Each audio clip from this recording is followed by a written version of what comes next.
I am someone who loves to read mythological stories from around the world, be it Greek mythology, Egyptian mythology, Indian mythology, Hindu mythology. So, talking about Hindu mythology and connecting it with scientific, things that have already been researched, we get to learn so many things that we can implement in our professional life as well.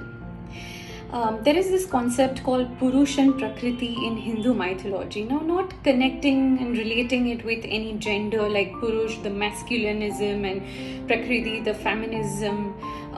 Let's keep that aside and let's just, consider Purush and Prakriti as energies which have their own peculiarities, they have their own importance.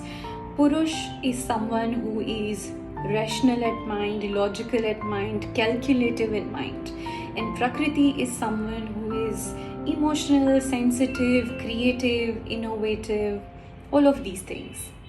And that is why they say in Hindu mythology it is very, very important that the Purush is always connected with the Prakriti. The partnership of Purush and Prakriti is very, very important. And that has also been scientifically proved. It is said that our right brain is very, very creative, innovative, emotional, sensitive, and our left brain is always very rational, very logical, very calculative. Now, each of us, each human, each individual have either a left brain which is dominant on how we behave, how we think, how our mind operates, or we have either a right brain which is more dominant on the way we behave and operate.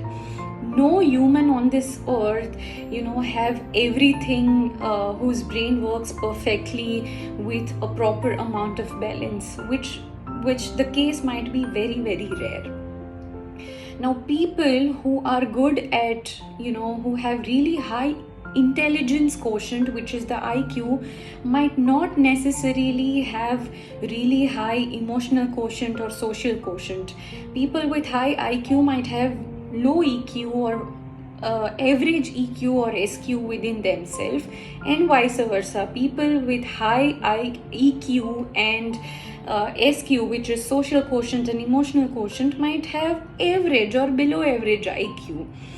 And to operate the world in a balanced manner, these all kind of quotients is very, very important, and it is not necessary that every individual should have all these quotient on a higher level, and that is why there is importance of team. So when we say team efforts, it is always that everyone is bringing some different competencies on the same plate, and that is why it leads to success. So when you are looking for a business partner or forming a new team, always make sure that you bring different sort of people within that team or a different partner than the competency that you have. If you have similar kind of competencies and people, you might not be able to achieve higher level of success, because everyone will have same strengths and everyone will have same kind of limitations as well.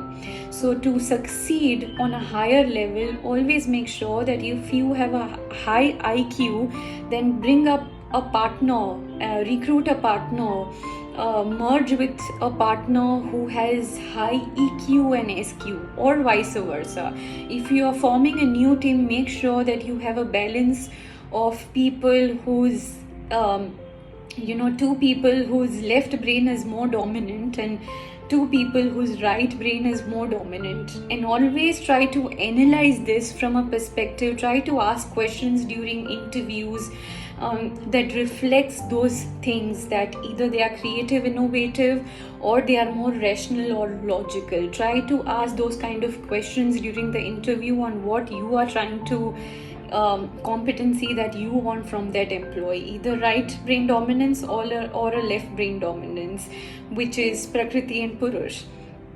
And also, if you want to analyze your existing workplace, your bosses, your team members, I often say this, that always try to understand the working patterns of your team members. You don't need to like them, but you definitely need to understand them. And by understand their mood, their behavioral patterns, their work patterns, how they like to communicate. Now the people whose right brain might be more dominant, who are more creative, who are more innovative, will always like to work at flexible hours, because they don't like to, they can't follow a routine, they can't be productive in always that specific hours, because they are creative at mind, and not necessarily their creativity might work at 9 to 5 itself. They might be more creative and innovative, their brain might work more in a creative manner at 2 a.m. at night, or early in the morning.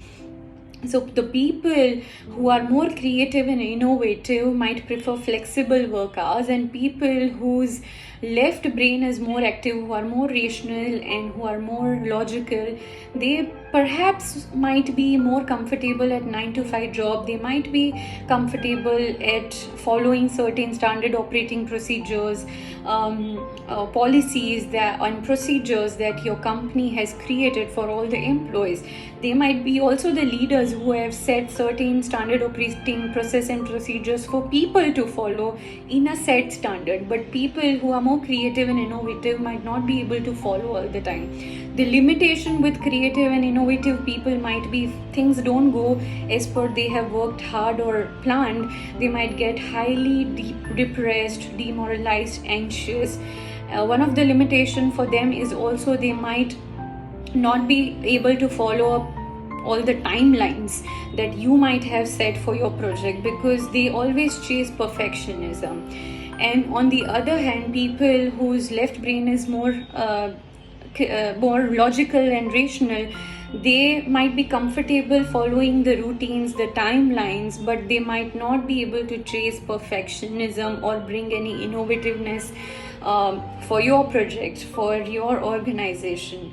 So it is very, very important to have all these kind of people to bring certain different things, certain exceptional things as per their competency on the same plate to achieve a higher success. And that is why team effort is really, really important.